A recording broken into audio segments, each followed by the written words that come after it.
Hello, welcome to B3 episode number 9. My name is Johannes Grenzfurtner. I'm an artist and filmmaker. I founded an art collective called Monochrome like 30 years ago, something like that. And it's good to be the host of the B3 videocast series. And of course, it is always a pleasure to have wonderful guests that want to talk to me. And today it's Karen Marcelo, directly from Lake Tahoe in California. Nevada And side. Nevada side. Okay, so Yes, you're in the I'm on part the where you can border. you're in the part where you can gamble and drink and nobody's bothering you. Yep, anything But can goes. you smoke weed in Nevada or only in Yeah, California? You can. weed, So guns, everything. everything. Perfect, perfect. I've been to Lake Tahoe a couple of times, and I actually also made it to Carson City, which is just like a shithole, but it's but you're going there shopping, I guess, a lot, or Carson City, because it's so close. Or is Uh, it too far? I try to avoid it. But one Okay. event that they have near there that I want to go, and you should go the next time he does it, is David Calkins. He does the ostrich and camel races. We And have to do it the next time he races in that. They he have raises ostrich and real camel race. real Yeah, ostriches and real yeah, camels yeah. because it's just like a desert. Why specifically It's camels and stuff? And I don't know. It's a thing they have every year there. I actually have never been, but I told him the next time he races that, I want to be there. absolutely, yeah. David Calkins, for a long, long, long time, he curated and ran the Robogames in San Francisco, which is, of course, San Francisco, and I know San Francisco for many, many years. Is it's a great little bubble. At one point, you just like know everyone, and at the moment, it's also the problem that many people are leaving San Francisco because it's so expensive that many of my San Francisco friends are now living in New York and other places who seem to be even cheaper than San Francisco. But let's start in the beginning, okay? So Karen, it's great to have you. I'm wearing a helmet for the first time on the show because I definitely want to talk to you about your machine art projects, and they are quite deadly and quite dangerous. So that's why I need protection. That's why I'm wearing it. And I'm also wearing a Hawaii shirt because it's so incredibly hot here in Vienna that I think it's quite appropriate to combine the Hawaii shirt and the military helmet. So There you let's let's start in the beginning. So how did you actually end up in the field of machine art, or could you even tell us what is machine art? Most people out there probably don't even know what that is and what that means. Well, machine art. First, let me say the machine artist I work with. It's Survival Research Labs, which was started by Mark Pauline in 1979. And he does large scale machine performances with robots that he makes, and a bunch of we volunteers help him make. And they're all kind of all DIY. They're like the precursors to the whole maker scene, like even before Dale Doherty coined that phrase. There was just this bunch of people I knew who were like punk rock makers and artists that were making robots out of found objects, discarded technology, and in a way innovating despite using like this old stuff, right? Um, and we just put on these shows that are usually about 20 to 30 minutes long because that's about as much time as it takes for the cops to arrive. Somebody calls like it's too loud, or we have projectiles, we have fire. And Mark likes holding them in urban environments, where like these things are totally unexpected to see, animated machines where there's no people around. We're only there all dressed in black as like just the background to the highlight are the machines and what they're doing. So I I started that. I remember. met Mark at the Machine Art Gallery in San Francisco in like 95, I think. The gallery is called Blast House, started by Will Lin. And I don't know if you know him. And now he's based in, I think, in Serbia or Croatia, somewhere Oh there. yes, In yes, that. he moved there. Like I actually know him because Oh, good. in 2005, our art collective Monochrome, we started this series of performances where we actually bury people alive in a coffin. I remember that. And we did that at the machine art project. Last house, yeah. Actually, it was RX Gallery. RX Gallery, exactly. RX Gallery in the Tenderloin. For all the people who don't know San Francisco and don't know the Tenderloin district is known for a lot of people just like sleeping in the streets. It's not a very It's not safe.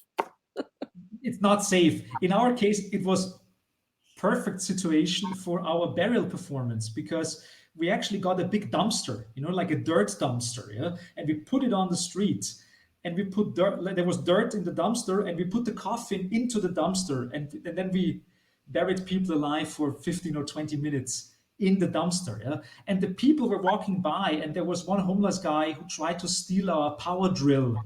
But he was so slow. It took him like 10 minutes to flee, so we could retrieve the power drill and stuff like that. But that's the Tenderloin in San Francisco. So okay, so Mark Pauling, who founded Survival Research Lab, so he was then like collaborating with the Blast House, with the RX Gallery. How did that work? I think how do you find spaces where you explode robots and stuff like that? Isn't that dangerous? The insurance. Well, back then, it was easier to find places like that. Now, it's like with the kind of culture we have where there's more high rises now. I mean, there used to be a lot of open space or like abandoned warehouses and spaces in San Francisco. And that's how this whole machine art scene grew. There was just like a lot of discarded technology, a lot of empty spaces, a lot of like crazy engineer artist types that can collaborate. And that's why the scene blew up, like I would say, the mid 90s to like the mid 2000s.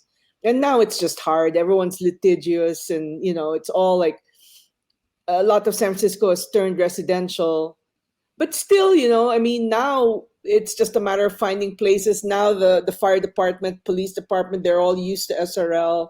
I think now they kind of like us. So it's just a matter of planning. We have an upcoming show that Mark is hoping to do before the end of the year, somewhere in the Bay Area.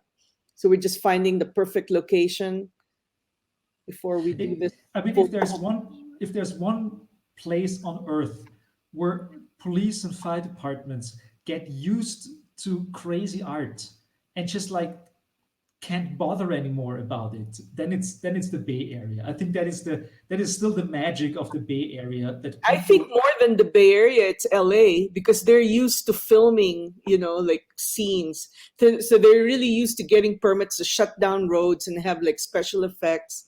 So they're actually better than San Francisco. San Francisco, the reason why it's good is because it's, Silicon Valley. It's like we're basically right there. There's a lot of artists and engineers that can collaborate. There's a lot of new technology to try out. A lot of the some things have been invented at SRL, or like SRL was the first to do a certain thing. Like, for example, I think SRL was the first to do wireless video broadcasting. This is in 1990. I want to say 96. I have to look it up. And it was totally by accident. We were supposed to have like, in those days, there isn't really too much Wi-Fi. It was like everything is wired. But we couldn't bring the tower to that location. So we had to do it, off the roof of somebody's house.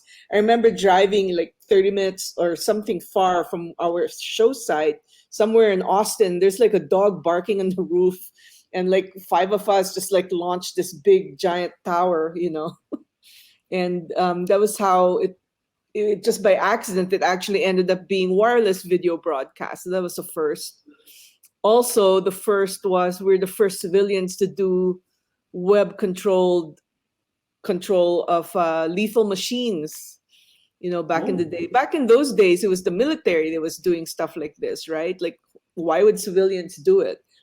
So me and a bunch of other people, Eric Paulos and me and Eric Paulos, basically, we did this system to allow web control for these, the air launcher, which is a machine that can spew out cement-filled beer cans with explosive tips at like 500 miles an hour.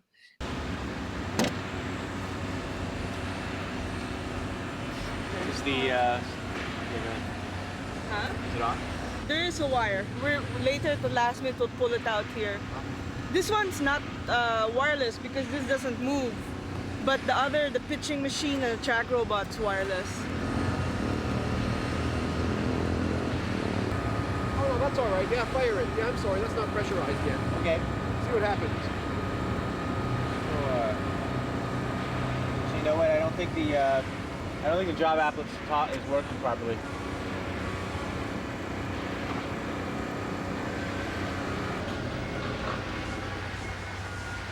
Okay, go ahead. Well,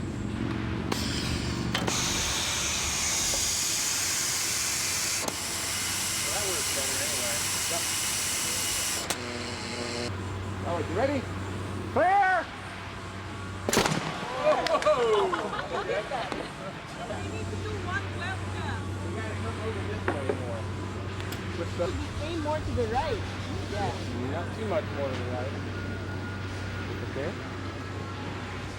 Where's the laser? Yeah, he's aimed at the head. See the laser? Hey, Shinichi. You're aiming right now at the head of the police. No, you're perfect. Maybe up a little bit, up. Just one. Up one click. Click many times. There you go. Too much. Okay. Too much high. Go down a little bit. Or just fire. Just hit low. Just shoot with them.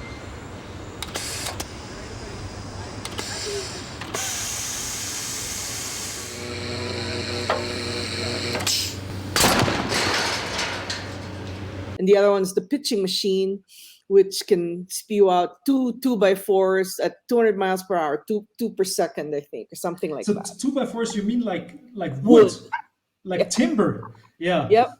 SRL as sort of an institution made by me that would allow me to practice the things I really had an interest in. Really just it was sort of an act of desperation.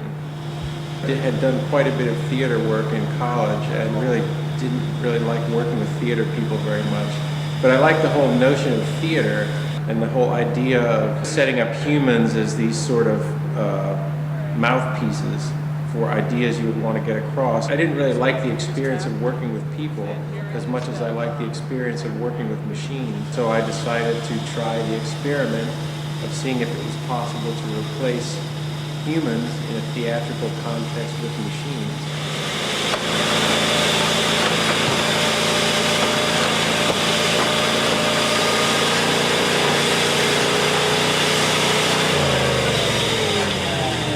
I'm a software engineer for a web virtual reality company, game company. Okay. What do you mean? How do I feel? I like to do unusual stuff, and there's really no other place that you can do this. You know, it's a good mix of using technology in weird ways that nobody has ever really thought of, and it raises issues that nobody's really raised before. It's kind of fun to like push technology to like ways that wasn't the original intended purpose of the technology. So to me, that's fun. And it's amazing, like after a show, how far you find the projectiles. They go pretty far and they bounce off whatever I we hit. remember, didn't you tell me at one point that you were shooting these like pieces of wood at steel plates and they would go through the steel plates? Yeah. It was Oh crazy. my God. And then they Okay. end up more dangerous because it becomes like, it kind of like tears up the wood, right? So it becomes sharp and like full of splinters. So Okay. it actually ends up more dangerous in the beginning, which is more like a square piece of wood that's blunt. It actually, after it goes through that machine, it gets pointy and splintered. Crazy. So let's jump one step back, okay? Because most people out there are already probably saying like, what are they doing? What is all of this? So the basic idea of survival research labs, I mean, I guess it's in the name. It's about surviving against machines or against the system, but it's also about research. You do really, really interesting research about things that might actually even have a commercial use. But most of the time, of course, it's research into, I don't know, like how do you shoot a 2x4 through a steel plate or something like that. Yeah. That's my kind of research. I like that. as a laboratory, you're kind of like almost like a little collective of people. So how many people are actually working at survival research labs, or how are you working together? Because I assume it's not so easy to build giant machines as a collective. Yeah, you need the space. It's basically Mark Pauline, right? And then when there's a show, then like a bunch, the crew can grow up to like 100 people sometimes, to like production. But day to day, it's usually Mark and whatever project we're working on. So like right now, the new machine we're working on is called the Predator Arm. And I can send you some videos and pictures of that later. So it's basically a robot arm Mark made himself. It's like actually beautiful. He CNC'd everything, it's got a claw. And we're coding it to have like artificial intelligence. So it can recognize faces and blobs of people. And based on different features of what it sees, we're going to program some behaviors like, will it track you and follow you? Will it attack you? Will it like kind of go gently up to you? And we're gonna show that at the Art Basel this year. It's gonna have a protective Lexan shield, just in case, because the motor behind it's gonna be pretty powerful. I think it can move really fast, and it's really big, and it can, if it punches, it might hurt somebody that's standing too close. Yeah, I wanted to ask the question. So, how is this usually going with like events like the Art Basel? The Art Basel is a pretty highbrow event, and if you do a show there with deadly art machinery, like how is this even like insured? Like how does that work? Mark actually does have insurance. Like there actually are companies that insure him.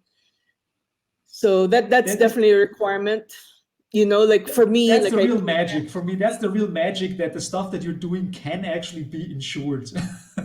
Yeah. Yeah. Has there been any drastic accident so far, or like did something really nasty happen?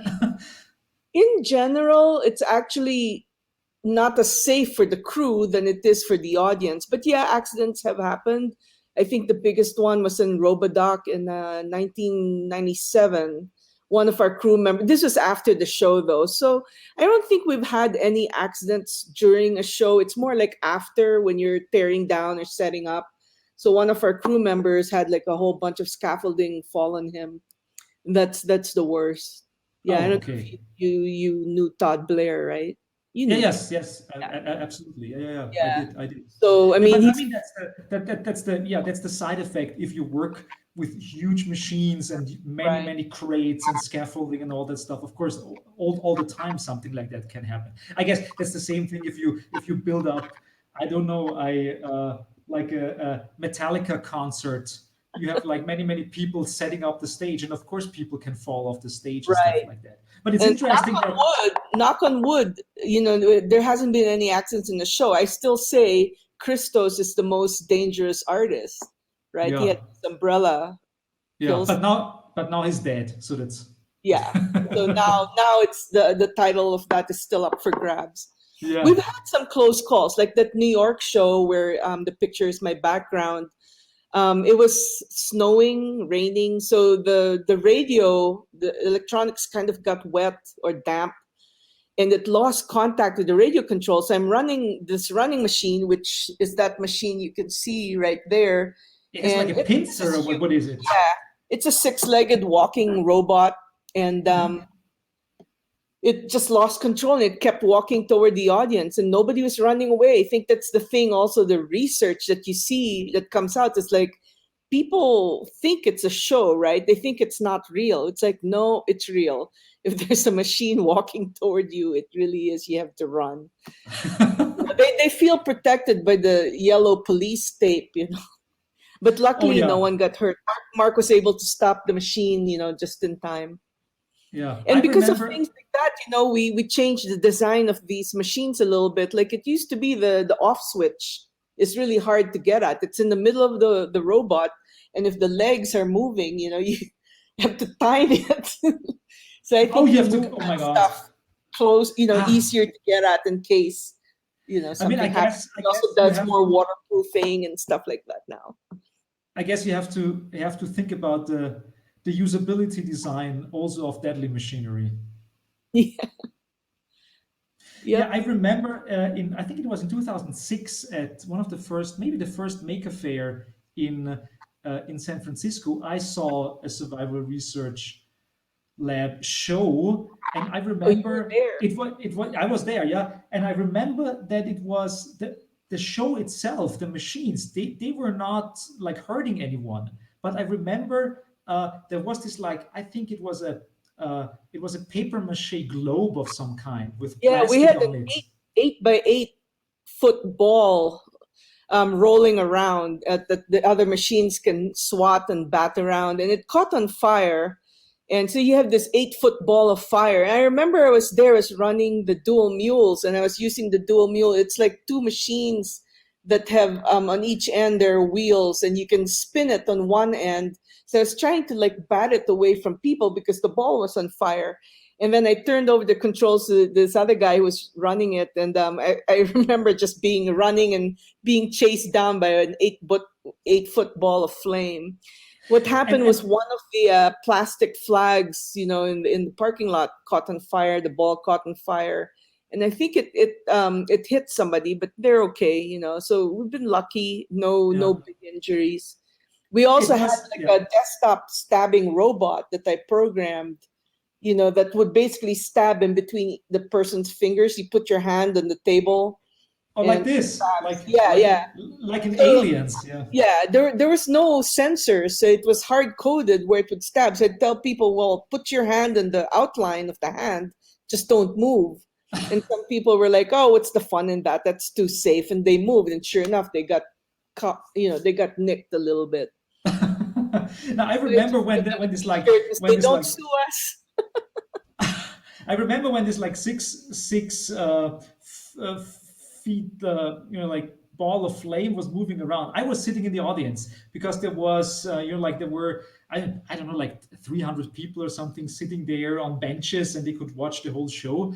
And of course, they were, as you say, they felt safe. They were sitting there and almost like watching a soccer game or something. But now you see like giant machines hitting each other and killing each other. And of course they feel safe. But suddenly, there's this burning plastic thing, and pieces of plastic float through the air, and they were going around, and they were flying towards the audience. And there was this like big chunk of half molten flying plastic going by my face by, like 10 centimeters or something like that. And I thought, like, I'm glad this thing didn't just like land on my face. I was lucky, I guess. Yeah, I mean, that's the thing with SRL shows. Don't come in your best clothes, bring ear protection, eye protection, and just be ready to run if you have to.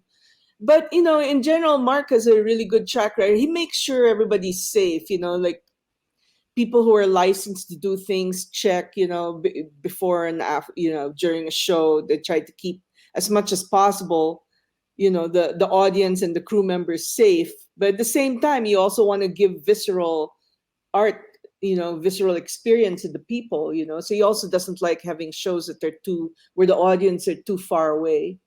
Part of the whole fun of it is you're right there. So, but don't just be sitting down, Yeah. Why do you think after so many years, I mean, it's almost, close to 40 years that Survival Research Lab exists. What is still, what is still the fascinating element? Because the cool thing is, I mean, Survival Research Lab started before cyberpunk was even a thing. And now that cyberpunk is kind of gone and became part of everyday life, Survival Research Lab is still around, and you have fans, and so many people go to your shows. Is it the danger? What is it? What's the magic? I think, well, I don't know what the audience, what attracts the audience to it. I know like what attracted me to it, why I wanted to do it was like, Mark lets you play with technology. It could be either like something new that you want to try out. Like now, with this Predator arm, we're using AI and machine vision to do this. And I'm also going to be writing shaders to kind of give the audience like some kind of more artistic visual effect of what the machine is seeing. So there's always that, like, the appeal for the crew, I think, is to play with technology in ways that like a job wouldn't let you do, right? Because like a lot of these things, it's like the manual, the instructions say how to run a certain machine or software a certain way to be safe, and we do the opposite. It's like I programmed the Motoman, which is an industrial robot arm, and I just made it like fully extend, move at full speed. It can pretty much do 270 degrees in less than a second. So there's no way you can run away from that. And it's not going to stop. If it hits you, it's going fast and it's big and strong enough that people could get hurt. It actually decapitated like another prop robot we have. I'll send you the video of that also after. It's kind of funny to watch. And it was wielding like a steel baseball bat. So again, the audience should stay away. Usually the best place to watch is like right beside but behind, where the machine is facing. Yeah. So I think that's the appeal to a lot of the crew. It's this experimenting, it's playing, it's fun, it's DIY. You can really push the technology, as far as you want. Outside of what most corporations will let you do. I mean, for the audience, I would say like just being somewhere where you can experience something that visceral, right? And that's 360. It's all around you, it's loud. It's, it looks dangerous and you're right there. I think that might be what's fun about it. Yeah. You don't get to see this every day. What's the biggest machine that SRL has ever built? I think, I don't know the dimension of it, but the biggest would be the walking machine, maybe. It actually moves really slow, and I'll send you, again, remind me to send a picture of that, because there's one where it looks like it's about to fall on the audience. We ran it in Seattle Art Fair in 2019. Yeah, that it's pretty big. It's about like maybe the size of a car and twice as high, and it walks very slowly. But usually it's not the big machines that are the most dangerous, like some of them, like the pitching machine, I would say is pretty dangerous because the projectiles can go pretty far, and it's going at 200 miles an hour. And that's a machine where he uses a V8 engine that spins 2 truck tires in opposite directions. And then 2x4 piece of wood is fed through that, and it just spits it out really fast. How far does the 2x4 actually go? Well, it will go as far as the target, the target is what stops it. But we found shrapnel like blocks away. Like we've run it in Tokyo in 1999. And I think I found like the next day we were just walking around the neighborhood. Like we ran it in Yoyogi Park. And I think maybe like 3 or 4 blocks away, there were some tennis courts, and we found like some shrapnel over there. So you never know. It depends on where it bounces and all this. Yeah. And we try to always aim it away from where the audience. So it's like usually the shows are arranged in such a way that obviously everything is aimed away from people. Yeah.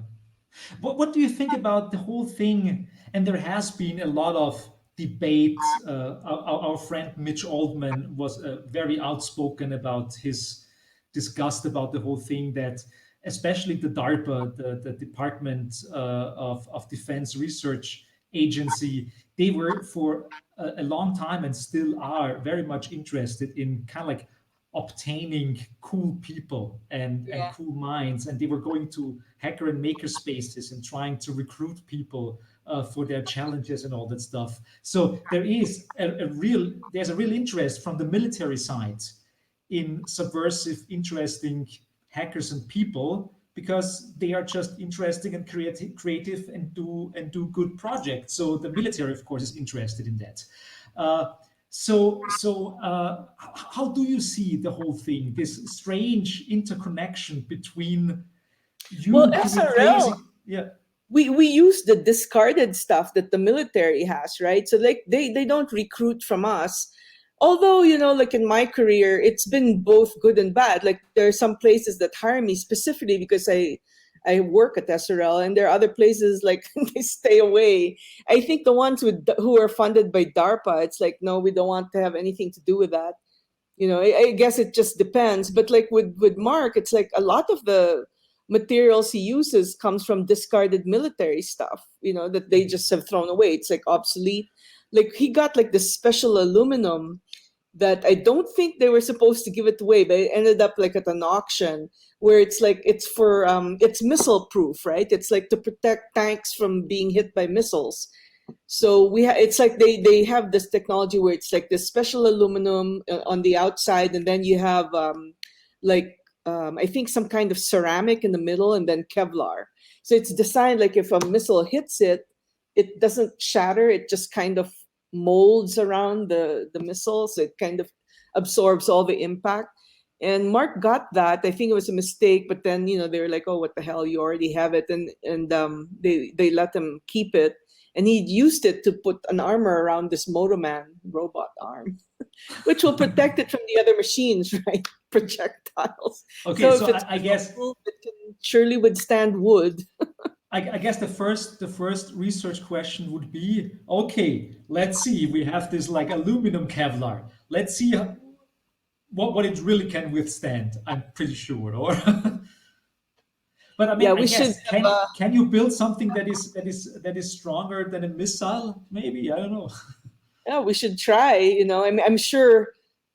Yeah, Mark, we could almost try something like that. I mean, he put the armoring there, right? So in case a projector from other machines hits it, but we haven't had that happen. Like nobody's gonna deliberately hit, one of our own machines. The thing about these SRL shows, there's a misconception that the robots destroy each other. It's like, no, we make props, which could be other robots, then that's what we destroy. Uh-huh. And if the real machines get destroyed, it's by accident. We don't Yeah. want to do that on purpose. And most of the time, like especially like things like Robogames and stuff like that. In the meantime, they are getting, I guess, a little bit boring because over the many years of and many iterations of like what's the perfect robot to flip around another robot, because at Robogames the basic idea was like two robots fight against each other, and the one robot who still moves or is not destroyed is the robot that wins. But over the years you could see that a very specific design, that something that is very flat, that is almost like a wedge, that kind of like has kind of like won all the awards, and so in the end all the robots look the same. Right. That's the problem. It's like again, it's a commercial thing, right? And they have rules, so you have to kind of follow, be within that weight class and have all the features that are fair to everyone else. But that's the beauty about SRL, right? Anything goes. It's like there's no rule of how safe something. I mean, obviously things are built to be as safe as possible, but it's always like pushing the technology. Like when I was writing that system for now you can get it as a kit, but I'm talking at like 1996. I think we started writing this web controlled thing. And I remember I was talking to some professors in Berkeley, like what's the proper way of doing this? And they're telling me you have to queue people up, you have to give them passwords, and they can only go one at a time. And I'm like, yeah, but this is SRL. What if I write it in a multi-threaded, multi-user way where like it can all happen at the same time? And so that's the way I wrote that system. And you just have to watch, like we had the air launcher in San Francisco being controlled by people all over the world. There was like one in Chicago that like they aim the machine like to the right, and it was ready to fire. And there's timing to this firing sequence. It takes about 21 seconds. So it was ready to fire, and then all of a sudden somebody else in Tokyo like moved the machine over to the left where there's crews setting up the next target. And I'm just watching the server. I'm like, you guys, watch out now. And so like everybody just jumps, and just in time, like the missile, ended up hitting them. They just jumped away in time. And it's funny because from the audience point of view, in those days, like the limitation of technology was like 10 to 15 frame per second, black and white, small 320 by whatever, video, and like the latency is so slow. So you'll just see one frame with the target bouncing up and down. The next frame, it's like a puff of smoke. And the next frame, there's like nothing there anymore. So it kind of was funny to me watching that. Yeah. What is like if you compare you working with SRL, or just like you doing your projects or coding in 1999 and in 2021, what is still the biggest problem? Did something not change at all? Is something still as frustrating as 25 years ago? Well, in those days, I didn't find it frustrating because we were all experimenting, right? Like in those days, pretty much anything you did, you were like the first to do it. That was the whole beauty of that whole time in San Francisco. The web was just starting. We were the first to, do web controlled projectiles over the web. That we were like the first. I think I was probably the first one to try like mapping an Excel spreadsheet to 3D geometry, and you can edit it in real time. I mean, like crazy stuff like that, right? So, and it was just like clobbering together, kludging together different tools. So where maybe that wasn't the purpose of that tool, into this different system. It's like recombinant technology. You combine all these unrelated things into something to do what you want, right? So to me, that's fun.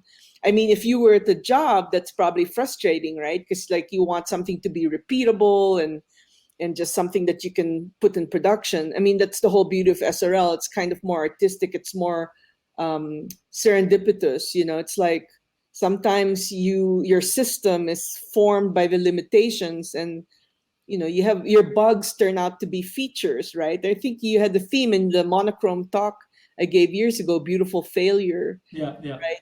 That whole thing of this is a bug, but it actually worked out really well.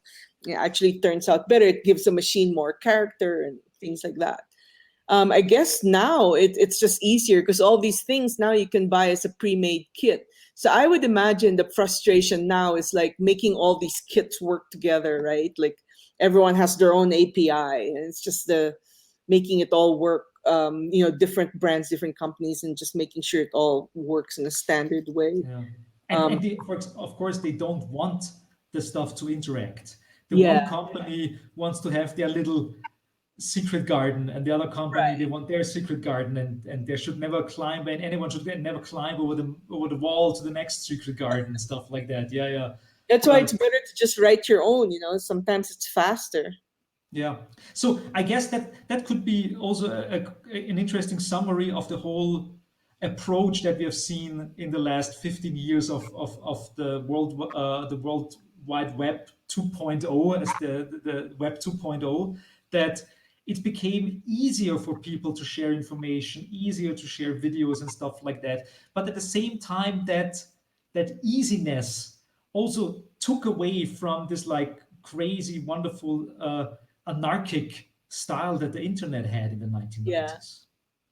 Yeah, now it's like you have, like people putting their little Instructables out in video so you can recreate it yourself. That's great. And I love when people do that. Like Mitch is really good at, teaching and all this. Like me personally, I don't think I'm a good teacher. I don't really like explaining what I've done. And that's why I don't speak at Dorkbot. I'll host it, but I won't be the speaker. Oh, tell us a little bit about Dorkbot. What is Dorkbot? Dorkbot was started by Douglas Repetto in, I think, 2000 in New York, right? So it's basically like a salon where he gets like a couple of speakers each time where they give a 20-minute presentation on their projects. And the theme is people doing strange things with electricity. And I started the one in San Francisco. And I think San Francisco and maybe London might be the only ones that they're still going. Because Douglas has stopped the main one. I think you started the Vienna one, right? We did the Vienna one for like 5 or 6 years or something like that. It was quite fun. It was interesting to see that it is a similar concept to something like like a classic TED Talk.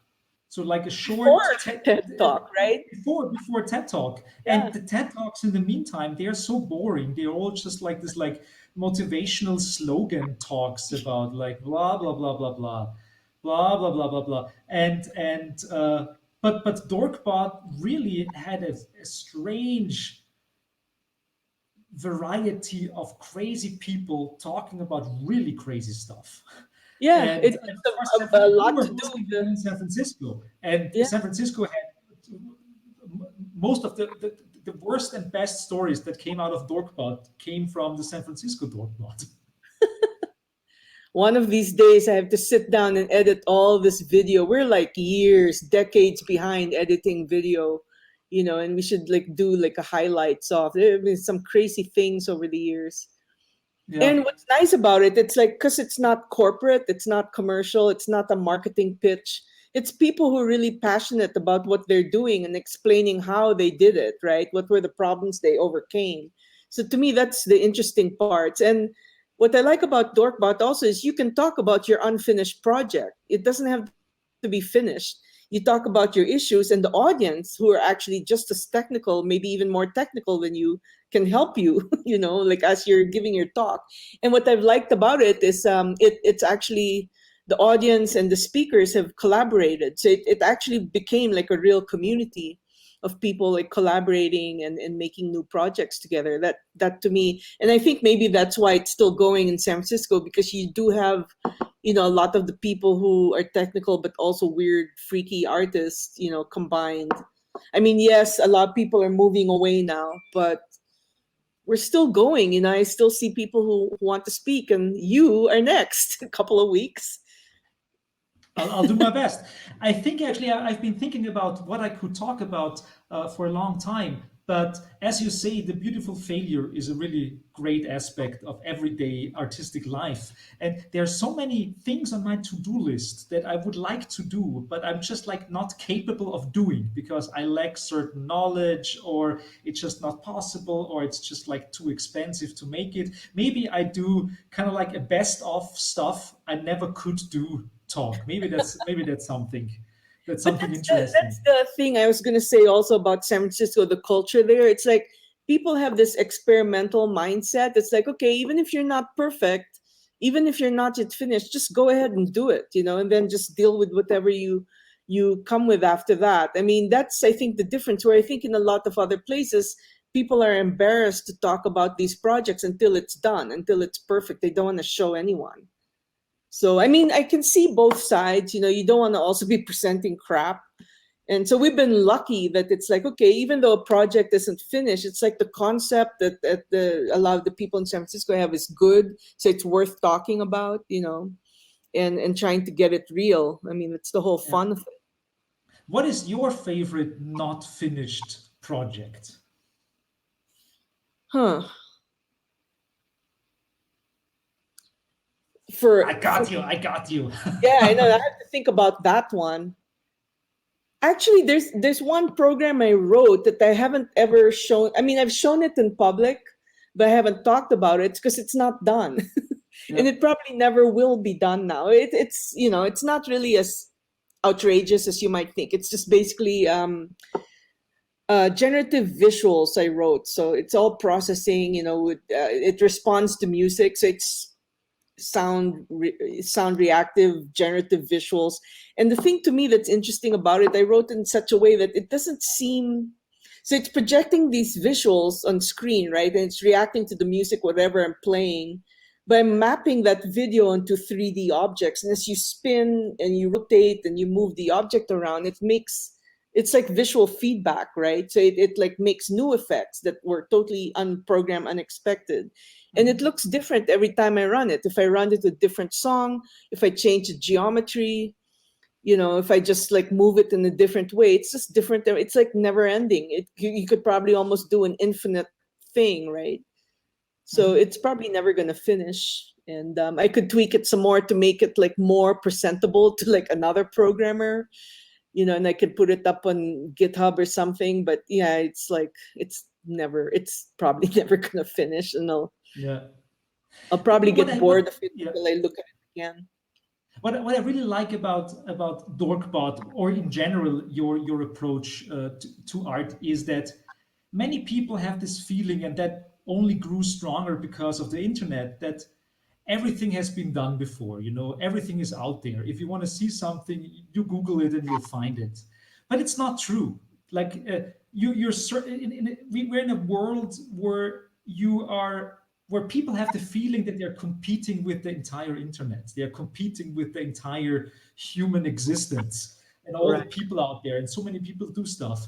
But at the same time, this is just like, I think it's an excuse, I think, because like doing stuff never ends. I mean, like there's so many variations. I mean, I just made a horror film, and you could say that, I mean, everything has been shown in horror films before. But the cool thing about a horror film is that it's always kind of the same, but you get so much variation just out of the small differences of things, of genres, of things that you Yeah. add. It's just like almost infinite what you can do and can tell. And so that's what I like about your art so much, and about the projects you're involved in, because the stuff always surprises me, although I know exactly what you're doing, but I'm still surprised. Yeah, somebody's always going to have a different version that's going to be like different enough.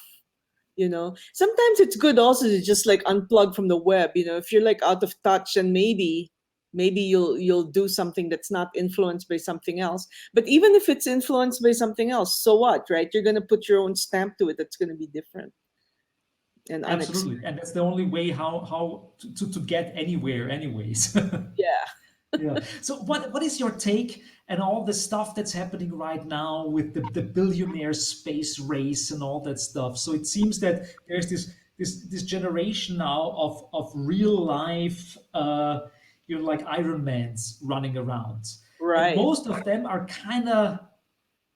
they're kind of assholes. So I was always wanting this like big billionaire scientist to happen to lead us to space. But if I see Elon Musk right now, I'm not so sure this is the way I wanted it to be. I mean, it's like that's the problem. They're all corporations, right? So it's like you don't want them to be taking away resources for something that's more public, like NASA, right? That's more going to be for everyone. You don't want them to be developing these features that are going to be proprietary to, like, Bezos or Branson's brand, right? But at the same time, it's like really cool. It's they have, if it's genuine, if they really have the passion for exploring space, then I think it's cool. And if they have the money to do it, that's their right. I don't begrudge them of that. But if it's just become into like which billionaire can like outdo the other one, then that seems lame. But hopefully out of all this, like whatever technologies that they invent, or that it probably could be like in the end like cannibalized, right, to be a technology used for something else. I don't know. Yeah, That's what yeah, I'm thinking. It's too early. But yeah. yeah, they're getting a bad rap now, right? Because it seems like there's so many other problems they could be trying to solve instead of this, who can do it faster and better. Yeah, I mean, to a People certain degree, I like it that they're investing some of their private money into in some form of development. And I'm the last person to complain about us going to space. I think the whole idea of like, yeah, so many people are starving, like not one single person would not starve if they would not invest that money in space travel or something like that. So that's kind of like a so-so excuse. But I think definitely, I mean, the main problem is that those people are really such giants in tax evasion that like NASA is pretty much like starving to death, Right. and they make just like enormous amounts of money with Amazon and whatever it is, and it's never going back into the public domain. It's Yeah. just like they're just like rubber barons. Yeah. Well, what Yeah. I'm hoping is they do invent something, and then maybe, like somebody as rich as Bezos, it's like, well, maybe I'll license this for free, or it's like I'll make this technology open source. That's and and then they can make some more money on their own, like private space tourism shuttle, or whatever. Yeah. But maybe there's some technology that can be used for something else that's really useful that they can just give away. That would be nice. Yeah. But Have you ever thought of trying to get old material from SpaceX or from like Blue Horizon for your art projects or for SRL? Mark definitely is on the lookout for stuff like that. Like if there's an interesting auction, like from a lot of these government research places, he's there. He gets some cool stuff. But yeah, I don't know. Like we're not tapped into the space people. Maybe that's more a Florida thing. Who knows? I don't know. Yeah, but in the meantime, it's in Florida, it's in Texas, it's in New Mexico. Just like spaceports are popping up everywhere. So maybe there's more. How did you call it once? Obtainium? Yep, Obtainium. Yeah. So That's more like Obtainium meant is to be like stolen things, right? okay. I We would like created I it would from like if you have a Kickstarter at some point to steal a rocket from Elon Musk, I'll pay money in that Kickstarter. So it's I'm fine with that. Well, what's interesting for SRL is like this little back and kind of like friendly. Well, and I don't think like the robot dogs are aware of this Boston Dynamics, but yeah, there's like kind of a little bit of competition with Mark and them, a little bit. But I think they're unaware. Like for example, I think Mark figured out the scoliosis problem of spine robots. Because they're basically like inside each joint. There's basically like like pulley system, right? So you can make it move. And a lot of these robots, they always like tend to like get all curled up. And I think he was able to solve that before Boston Dynamics did. I'm sure, and probably in totally different ways. And, because Mark isn't a company, he doesn't write papers, so he's not patenting what he does. Sometimes I think he beats these big companies, on nothing, not being funded, but it doesn't get known because he doesn't write the paper. He doesn't patent it. So nobody knows about it. And you just can tell because you can see that their little spine robots are still doing that curled up thing and Mark's isn't, And then in the news, they'll finally announce, oh, we straightened out that problem. It's like, hey, SRL did that like a couple of years before. Yeah. And I think that was the same with the walking robot. There is like a book out. I think might be Out of Control by Kevin Kelly, or it might be some other book. But it talks about like in the 90s, there was like a competition between research labs of walking robots. And like the one from CMU, because it had like centralized brain, just really walking really slow. And then here's Mark, who invented this running machine that can walk really fast and really gracefully, for like less money, and in a shorter time, he just built it. Of course, it's not AI, it's, radio controlled, but still, Yeah, I mean, the difference things between like that doesn't make a big difference, because if you radio control it, or if it has its own kind of like sensor to where to go or something like that, but that doesn't change anything about the mechanics of the walking Right. machine. Yeah. Yep. Yeah. I mean, this running machine behind me, like if people like, they get distracted by the pyrotechniques and all this, but if they really looked at the machine carefully, it's just amazing how it was designed. It walks pretty fast. It can pretty much handle a lot of different terrains. It has like a flexible foot, and like Mark put like joints. It has like ligaments, so that as it's walking through like rocky surfaces, it can still go. It doesn't get stuck because the foot can flex. Mhm. And it did well in the snow. We ran it in the snow in New York and it was fine.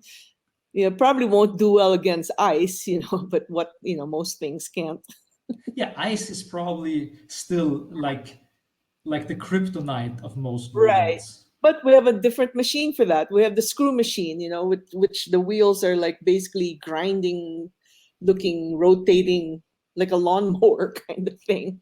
Yeah, of course, like for certain, but that's, I guess, one of still the basic problems of most machines is that they are very good for certain tasks. But you Right. can't just like, you can't take them into a different environment and suddenly and they adapt to it. It's kind of hard. Yep. Limitation of SRL shows we want very level surfaces. Even with a slight grade, all the machines are going to end up at the lower part. Okay, because they just like It just, slide down. Yeah, need yeah. more power to get out, go over a hill or something. Yeah. Have you ever heard like people complain about SRL that you were, I don't know, like that you were wasting gasoline or something like that? Has there ever been kind of like attacks from the green side on SRL? I haven't heard of any, but I'm sure there are. It's like, yeah, we use gas, but if you think about it, SRL carbon footprint is also really small, right? Like over the years, it's like we use like discarded materials, or like we reuse different machines or different products and combine them into something else. So there's a lot of like, we're not producing new stuff, right? So it's like or not inventing a brand new material that you're going to dispose. It's not disposable. These things last for years, and they're made out of repurposed things from industry. I remember Mark giving that as an excuse, right? Because like he made some NFTs, and people are like dissing NFTs for using Ethereum because it's not green, and it's like, well, Ethereum 2.0 is going to address that, right? And it's just a matter of time. But at the same time, it's like he feels like, hey, he already offset whatever carbon footprint Ethereum's using up by just over the years, like conserving and reusing materials and stuff like that. As long as he's not using Dogecoin, I'm totally fine. Absolutely. But well, it was an experiment. I don't think he's making like tons of money from that. Yeah, I mean, I think I have the feeling that the NFT thing is already almost over again. So a couple I don't of know. people, It's like I'm still seeing. I mean, I haven't like popped in, but on Clubhouse, are you on Clubhouse? It's like I'm still getting a lot of notifications for people like giving NFT tips, and I mean, I haven't looked in a while, but Sean Bonner was he has yes, like yes, a blog yeah. about Yeah. that. Yeah. And No, Sean Bonner is really into it, and he's Yeah. now he used to be in Japan, and now he is in Vancouver, and he's really into it. But he's also someone who's very knowledgeable about the whole thing, so he knows the whole scene and everyone. Yeah. Most of the things I see in my Twitter feed are some people desperately trying to sell some NFT, and nobody wants to buy it. I mean, it's the whole thing. I mean, of course, that's the classic thing. The couple of people who were early enough to do something cool with NFT, they suddenly had like $5 million. Right. But of course, the rest, of course, can be happy if they make $5, Yeah. Well, it's like everything else, right? It's like the cream will rise to the top. It's like, yeah, it was what I like about NFTs is not so much that it's based on cryptocurrency, but more like the smart contract, right, for artists, because it's a way for them to get the money directly, get their royalties without having to go through an agent or a gallery. And it's also a good way of, paying. Like if you collaborate, let's say me and you collaborate in an art project in the past, right? They usually will just pay one of us, and it's up to the other person to give the share to the other guy, right? But with smart contracts, like it should be distributed at the same time, to however they agreed to, which is it's still like the promise. I don't think that's implemented yet in the blockchain, but it's that's the goal. So that I'm more interested in for artists, that kind of thing. Yeah. And it doesn't matter if it's tied to crypto or regular money. I mean, the contract part is what's interesting to me. Yeah. That's for sure. Yeah. So what do you think is of all the things that you have seen or witnessed, what are your favorite technological fuck-ups? Not only about SRL, but stuff that just like for whatever reason did not work, but was kind of beautiful about it.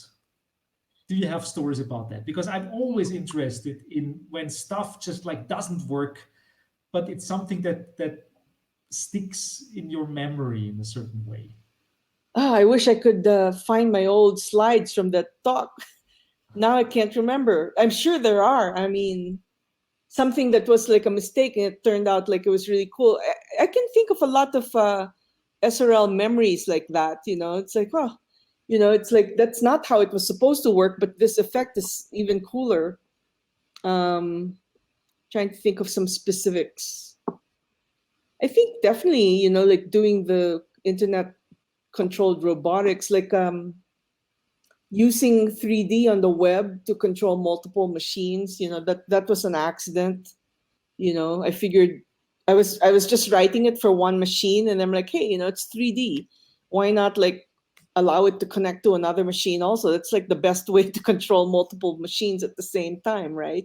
You have a 3D interface instead of like the user popping up to different squares on their screen to deal with stuff. I don't know what else. This is something I have to think about. Maybe it's also a good question for the people watching us, because I think everyone has a story about like some program crashing and having a beautiful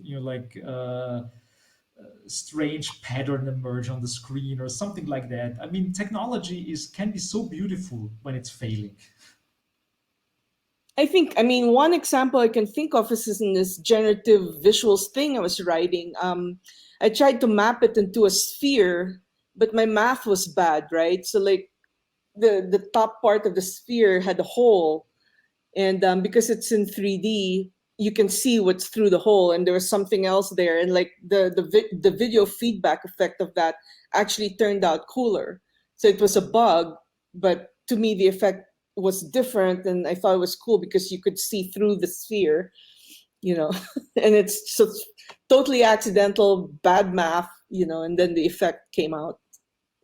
Yeah, that's one example, but it's more like theoretical, and it's hard to think of something physical that does that, because usually physical things you have to kind of follow the rules a little bit more. Yeah. Some mistake on screen. It's true. If like something like a failure on screen can of course have like real world effects, but most of the time something is really beautiful when it really crashes in real life.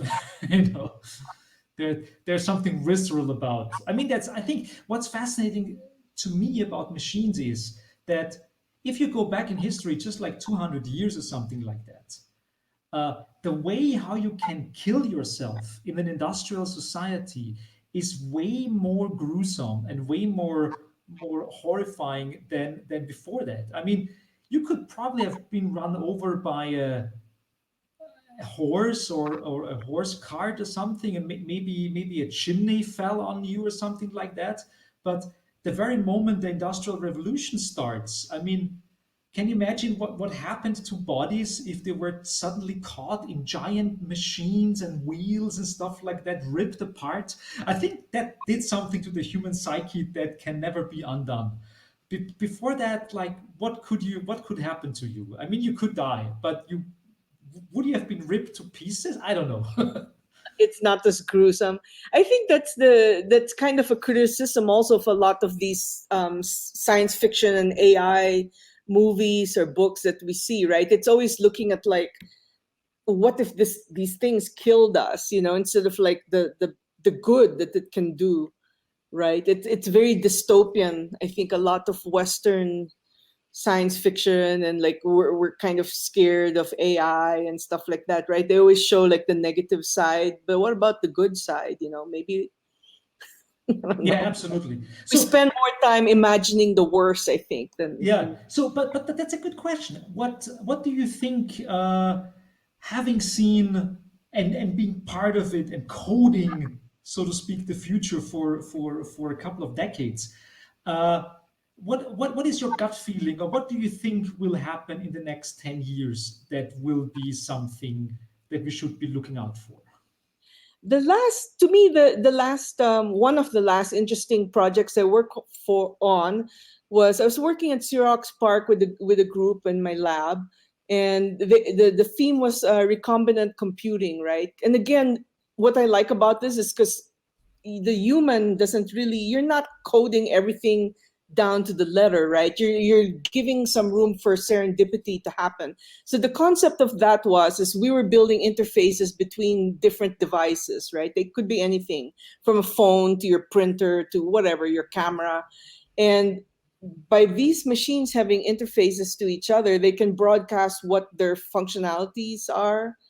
And if there was a user that needed something, they can just say, hey, this is what I need. And these machines would like self-configure if they have all the appropriate features and combine into a new machine that you haven't even thought of, right? It's just in demand, at the moment somebody needed this. Like, for example, a fax machine is really a phone and a printer, right?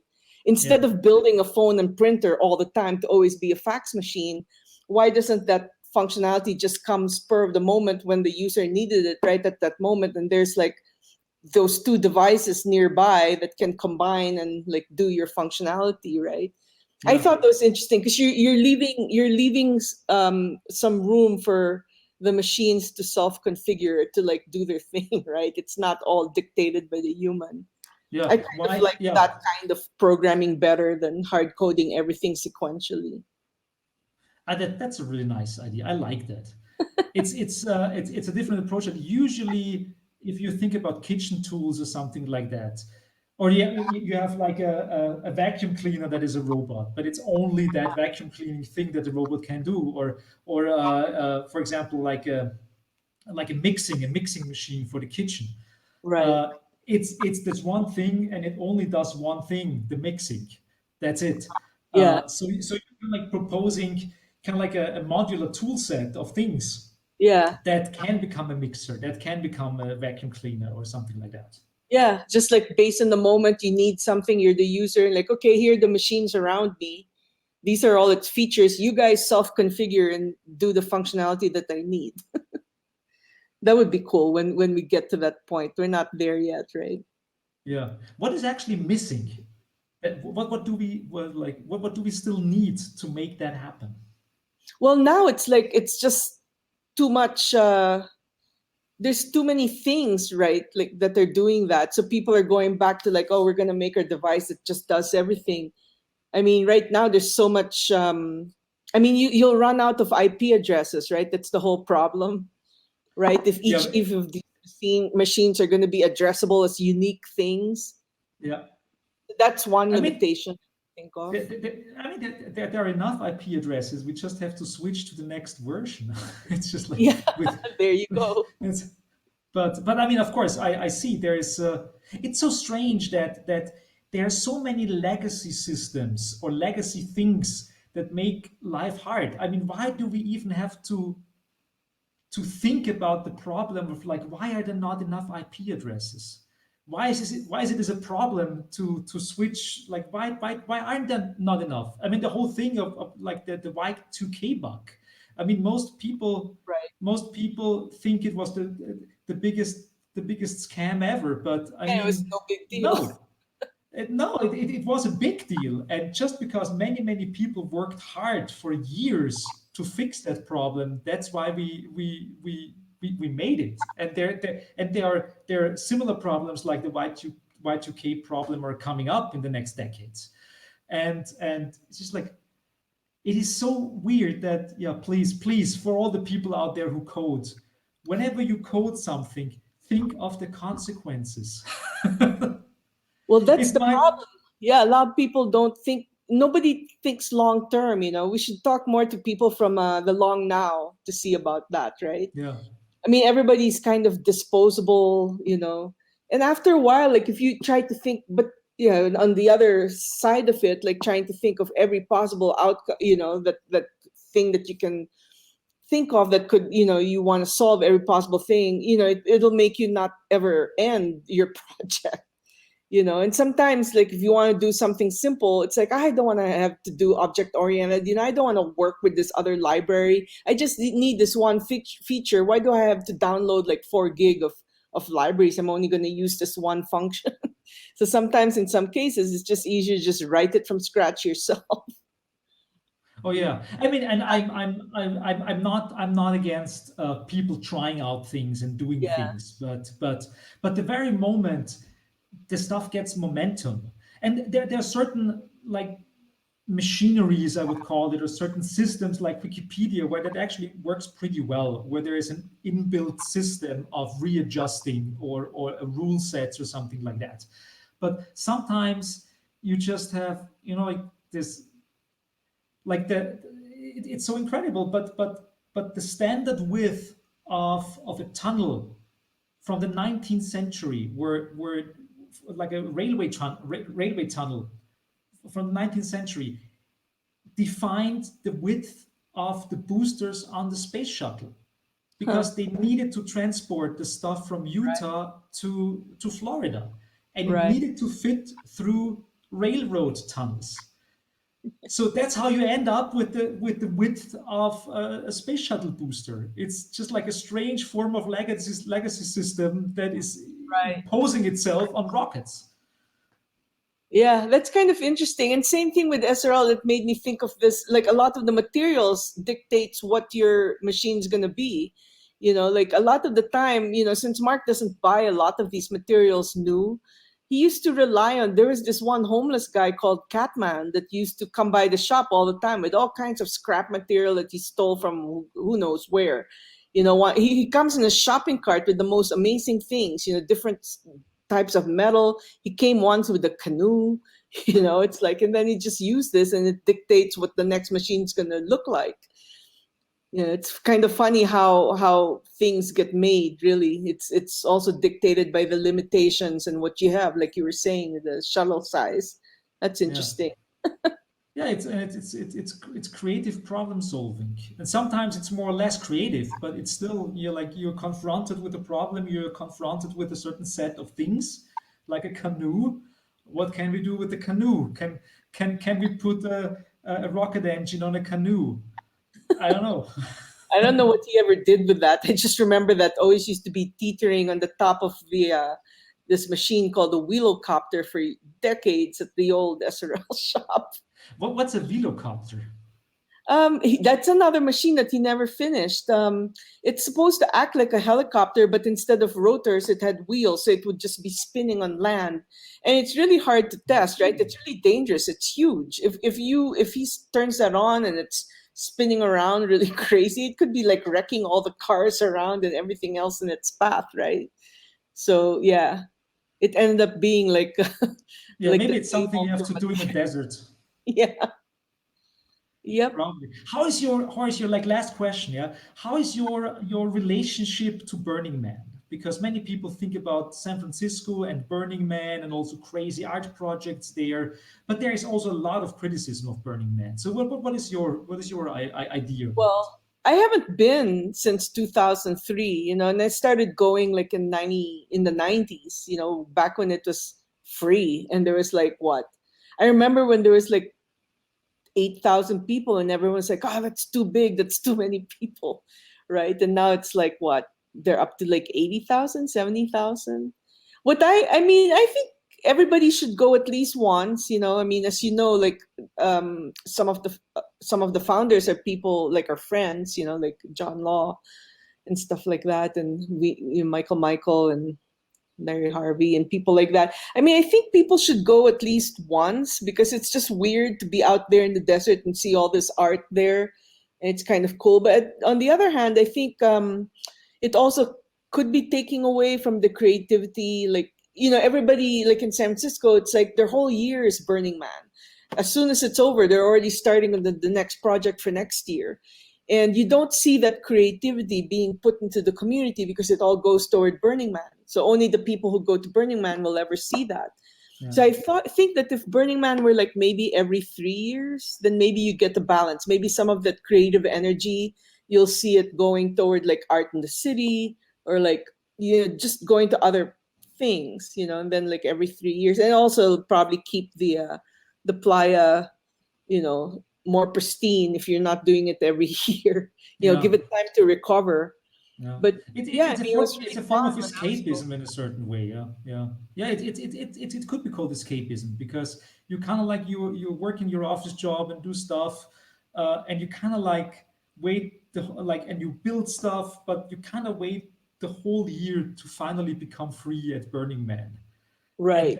And then you kind of like are locked up for a whole year again in a certain way. Well, for me, like I always thought Burning Man was fun, but like I think a lot of what other people drives them to go there doesn't apply to me because actually toward the end, like there's more rules in Burning Man now, right? You can't just make any art. You can't just burn anything anymore. Like it's more free for me to like volunteer at SRL, right? And so that's I focus more on that than like going to Burning Man. Yeah. But I think both are good. It's just like something else to have your blank canvas be the playa, the scale of everything there. That's pretty good also. Yeah, my approach to art and political art in general is like you have to bring it to the people. Yeah. Like, I think it would be way more worthwhile to do cool stuff in Detroit or Orlando or Cincinnati than just like going to some spot in the desert. It's Right. just like, well, like Yeah, if you don't go, you're not gonna see it. It's like yeah. I mean, I see the magic of it being this like wonderland that happens only a week and then disappears. But at the same time, I mean, if the internet has shown us something, is that people are in their wonderlands, in their bubbles all the time, anyways. yeah. So there are bubbles anywhere, and Burning Man is just like one more physical bubble, I guess. Yep. Yeah.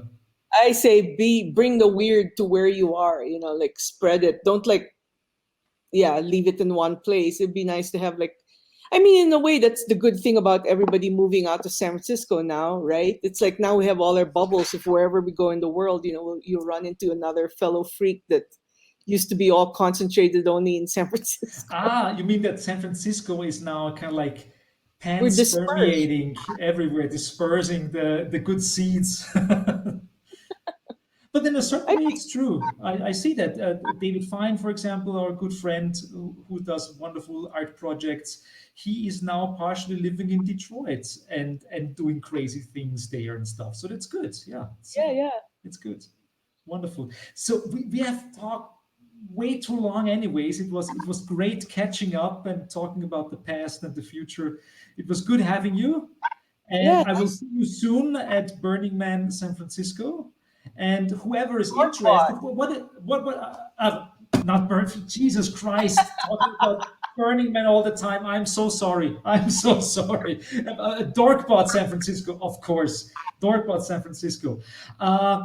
Anything that you want to add? Something that like, where can people find you in case they want to reach out to you? I guess you can look. I mean, the best thing is to get on dorkbotsf.org, and there's links there to like the mailing list and our Twitter and our Facebook group. I mean, I have to admit I'm more active on the Facebook group because I'm very visual. So whatever I take pictures of, that's just gonna end up, the feed just goes everywhere. But the mailing list, I mean, I'm Karen at srl.org. That's Karen with a K. If you want to find me on Twitter, I'm Core K0RE. Yeah. Perfect. People will find you. SRL.org. That's where you'll find me. Yeah, there's the good old German punk saying that the good forces cannot be kept apart. So the good forces will find you, I guess. That's true. Thank you so much. Have a great rest of the day, Karen. You too. Glad we did this. Bye. Hey folks, and dear ladies and gentlemen of whatever gender you prefer, that was another episode of B3 In Depth. If you want to see future episodes, please subscribe somewhere down here. I hope to see you in the future, and I hope you join the debate. Thanks.